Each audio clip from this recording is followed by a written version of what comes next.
ఆచి చికెన్ మసాలా. తెలంగాణ ప్రజలకు వాతావరణ శాఖ బిగ్ అలర్ట్ జారీ చేసింది. బంగాళాఖాతంలో ఏర్పడిన అల్పపీడనం రానున్న 2 రోజుల్లో బలపడనుంది. ఇక అల్పపీడనం ప్రభావంతో ఉత్తర తెలంగాణలో వర్షాలు కురిసే అవకాశం ఉంది. రాష్ట్రంలోని నిజామాబాద్, జగిత్యాల, పెద్దపల్లి, ఆదిలాబాద్, కరీంనగర్, సిరిసిల్ల, సిద్దిపేట జిల్లాల్లో భారీ నుంచి అతి భారీ వర్షాలు కురుస్తాయని తెలిపింది. ఉరుములు, మెరుపులతో పాటుగా రాష్ట్ర వ్యాప్తంగా 30 నుంచి 40 కిలోమీటర్ల వేగంతో ఈదురుగాలులు వీస్తాయన్నారు.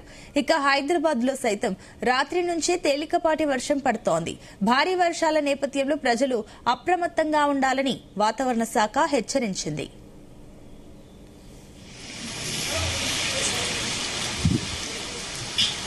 ఇదే అంశానికి సంబంధించి మరిన్ని డీటెయిల్స్ మా కరెస్పాండెంట్ రాజు పటేల్ అందిస్తారు. Raju Patel, good morning. Very very good morning Sunitha. గత 2-3 రోజుల నుంచి కూడా తెలంగాణ వ్యాప్తంగానైతే విస్తారంగా వర్షాలు కురుస్తున్నాయి. గతంలో అంటే ఈ వానాకాలం సీజన్ ప్రారంభమైనప్పటి నుంచి కూడా ఎప్పుడు కురని విధంగా వర్షాలైతే రాష్ట్ర వ్యాప్తంగా కురుస్తున్నాయి. దాంతో పాటు మేఘావృతమైనటువంటి వాతావరణంతో కూడా చాలా చల్లగా వాతావరణం ఉంటుంది. సో ఇలాంటి పరిస్థితులలో మరొకసారి అయితే అటు భారత వాతావరణ శాఖ, హైదరాబాద్ వాతావరణ శాఖ కూడా తెలంగాణకు వర్ష సూచనను అలర్ట్ గా జారీ చేసింది. రాష్ట్ర వ్యాప్తంగా కూడా మరొక 2-3 రోజుల పాటు భారీగా వర్షాలు కూడా కురిసే అవకాశం ఉన్నటువంటి నేపథ్యంలో బిగ్ అలర్ట్ అయితే జారీ చేసింది. సో ఇటు తెలంగాణ, అటు ఏపీ, ఈ 2 రాష్ట్రాల్లో కూడా భారీగానైతే వర్షాలు కురిసే అవకాశం ఉంది. ఎందుకంటే ఏర్పడినటువంటి అల్పపీడన ప్రభావంతో బంగాళాఖాతంలో ఏర్పడినటువంటి అల్పపీడనం రాబోయే 2 రోజుల్లో తీవ్రంగా రూపం దాల్చే అవకాశం ఉంది. ఇది కనుక తీవ్ర రూపం దాల్చితే భారీ వర్షాలు కురిసే అవకాశం ఉంది. ఈ ప్రభావంతో తెలంగాణ రాష్ట్రంలోని నిజామాబాద్, జగిత్యాల, పెద్దపల్లి, ఆదిలాబాద్, కరీంనగర్, సిరిసిల్ల, సిద్దిపేట లాంటి జిల్లాల్లో భారీ నుంచి అతి భారీ వర్షాలు అయితే కురిసే అవకాశం ఉంది. దీంతో పాటు హైదరాబాద్ లోని పలు ప్రాంతాల్లో కూడా వర్షం అయితే దంచి కొడుతుంది. మల్కాజిగిరి, సికింద్రాబాద్ చుట్టుపక్కల ప్రాంతాల్లో మేఘాలు దట్టంగా అలుముకుని ఉన్నాయి. కూకట్పల్లి, షేర్లింగంపల్లి, ఖైరతాబాద్ ఏరియాలోని కూడా వర్షం అయితే కురుస్తుంది సునీత. ఉప్పల్, ఎల్బీ నగర్, చార్మినగర్, రాజేంద్ర నగర్, శంషాబాద్ ఏరియాలో కూడా చిరుజల్లులు పడుతున్నాయి. ఇదే పరిస్థితి ఈ రోజు, రేపు హైదరాబాద్ సిటీలో కూడా ఉండే అవకాశం ఉంది. ఈ వర్షం ఉదయం వరకు కొనసాగే అవకాశం ఉంది. దాంతో పాటు హైదరాబాద్ లోని కూడా మిగతా చాలా ఏరియాలో కూడా వర్షం అయితే కురుస్తుంది. తెలంగాణ వ్యాప్తంగా కూడా భారీగానైతే వర్షపాతం నమోదవుతుంది. నిన్న అత్యధికంగా కుమ్రంభీం, ఆసిఫాబాద్ జిల్లాలో 10 సెంటీమీటర్ల వర్షం నమోదైంది. సో ఇటు కుమ్రంభీం, ఆసిఫాబాద్ జిల్లా మనకు పక్కనున్నటువంటి మహారాష్ట్ర బార్డర్ లో ఉంటుంది. పక్కనున్నటువంటి మహారాష్ట్రకు కుమ్రంభీం, ఆసిఫాబాద్ జిల్లా మధ్యన పెన్గంగా, వార్ధర్ నది, ప్రాణహిత నదులు ఉంటాయి. అంటే ఎగువన ఆదిలాబాద్ మహారాష్ట్ర పరిధిలో. సో మహారాష్ట్రలో కురుస్తున్నటువంటి వర్షాలతోటి ఎగువన ఉన్నటువంటి వార్ధర్ నది ప్రవహిస్తుంది. వార్ధర్ నది ప్రవాహంతో కొమరంభీం, ఆసిఫాబాద్, మహారాష్ట్ర పక్కన ఉన్నటువంటి చంద్రపూర్ జిల్లా మధ్యలో ఉన్నటువంటి పెన్గంగా నది కూడా ఉధృతంగా ప్రవహిస్తుంది. ఈ వార్ధర్ నది, పెన్గంగా నదుల ప్రవాహంతో దాని దిగువన ఉన్నటువంటి ప్రాణహిత నది ప్రవాహం కూడా పెరిగింది. దీంతో ప్రాణహిత నది పరవళ్లు తొక్కుతూ ఉండడంతో కాళేశ్వరం వద్ద గోదావరి నది కూడా ఈసారి మొదటగా ఉరకలు వేస్తుందని చెప్పవచ్చు. గత 3-4 రోజుల వరకు వెలవెలబోయినటువంటి గోదావరి నది కాళేశ్వరం వద్ద ఇప్పుడు కలకలలాడుతుంది. ప్రాణహిత నది నీటి ప్రవాహంతో కాళేశ్వరం వద్ద గోదావరి నది ప్రవాహం నిన్నటి నుంచి ప్రారంభమైంది. దీంతో నిన్నటి వరకు కంప్లీట్ గా కూడా ఇసుక దిబ్బలతో కనిపించినటువంటి గోదావరి నది కాళేశ్వరం వద్ద ప్రస్తుతానికైతే నీళ్లతో కనిపిస్తూ కలకలలాడుతుంది. అంటే ఈ సంవత్సరం మొదటగా కాళేశ్వరం వద్ద నుంచి గోదావరి నది ప్రవాహం ప్రారంభమైందని చెప్పొచ్చు సునీత. ఎందుకంటే తెలంగాణలోకి నిజామాబాద్ జిల్లా అక్కడ బాసర ఎగువన మనకు గోదావరి నది మన రాష్ట్రంలోకి ఎంటర్ అవుతుంది. అక్కడి నుంచి గోదావరి నది ప్రవాహం అవుతుంది. కానీ ఆ ప్రాంతాల్లో వర్షం లేకపోవడం వల్ల గోదావరి నది అయితే ప్రవాహం ఇప్పటివరకు కొనసాగలేదు. కాళేశ్వరం వద్ద నుంచి దిగువకైతే గోదావరి నది ప్రవాహం నిన్నటి నుంచి ప్రారంభమైంది.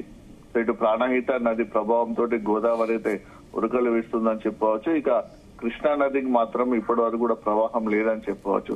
సో ఇలాంటి పరిస్థితులలో రాబోయే రోజులలో భారీ వర్ష సూచన ఉందని వాతావరణ శాఖ అయితే చెప్తుంది.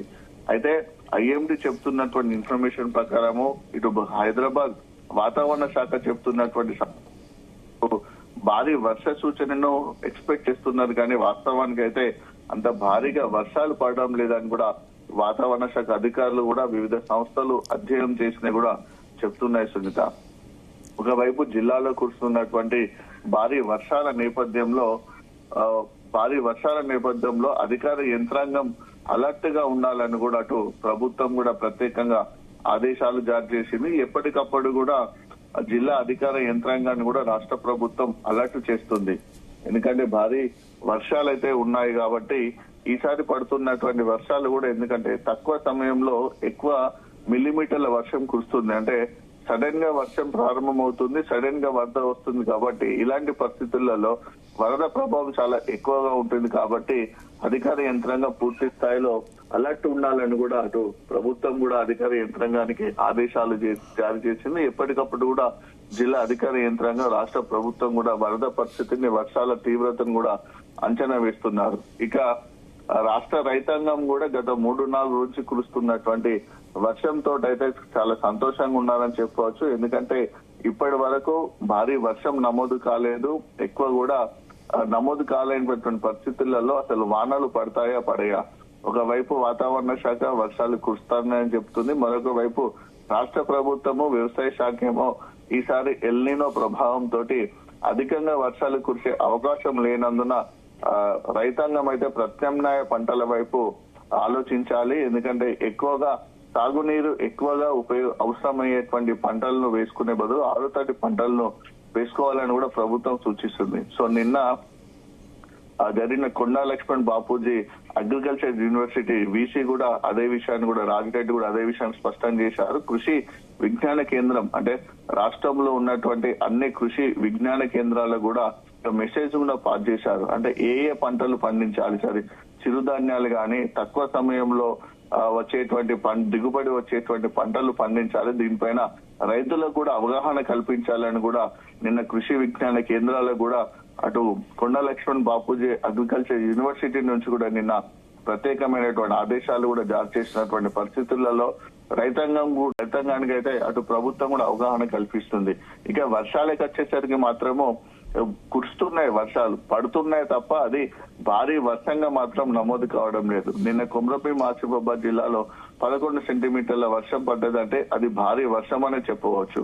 ఇక ఆదిలాబాద్ గాని, మంచిర్యాల, ఇటు నిర్మల్, పెద్దపల్లి, రాజన్న సిరిసిల్ల, కామారెడ్డి, నిజామాబాద్, భద్రాద్రి కొత్తగూడెము, ములుగు, జయశంకర్ భూపాల్పల్లి, హనంకొండ, వరంగల్, ఖమ్మం, ఉమ్మడి నల్గొండ జిల్లాలో ఇప్పటి వరకైతే భారీ వర్షపాతం నమోదు కాలేదు.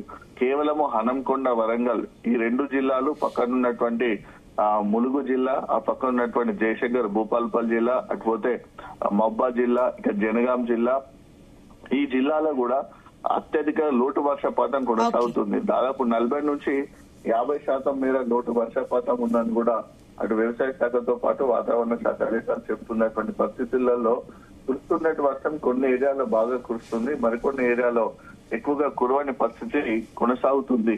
సో ఎల్నినో ఎఫెక్ట్ తోటి నైరుతి ఋతుపవనాల్లో కదలిక లేకపోవడంతో ఇన్నాళ్ళు కురని వర్షాలు అయితే ఇప్పుడు బంగాళాఖాతంలో ఏర్పడినటువంటి అల్పపీడన ప్రభావంతో, అంతకు ముందు ఏర్పడినటువంటి ద్రోణి ప్రభావంతో అయితే నైరుతి ఋతుపవనాల కదలిక అయితే చాలా చురుగ్గా ఉన్నాయి, చాలా వేగంగా కదులుతూ ఉండడం వల్ల ప్రస్తుతానికైతే వర్షాలు కురుస్తున్నాయి.